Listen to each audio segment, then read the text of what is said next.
People often ask me what success looks like when it comes to neuropathy.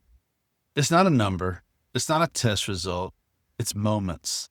Walking through the airport without fear, standing in the kitchen without needing to sit down, going shopping without searching for a bench, taking a vacation and actually enjoying it, playing with grandchildren, sleeping better, feeling more confident.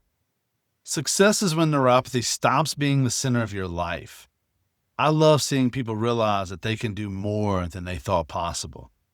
Not because they're younger, not because they're lucky, but because they finally started addressing the factors that influence circulation, nerve health, balance, and movement. The best outcome isn't better feet.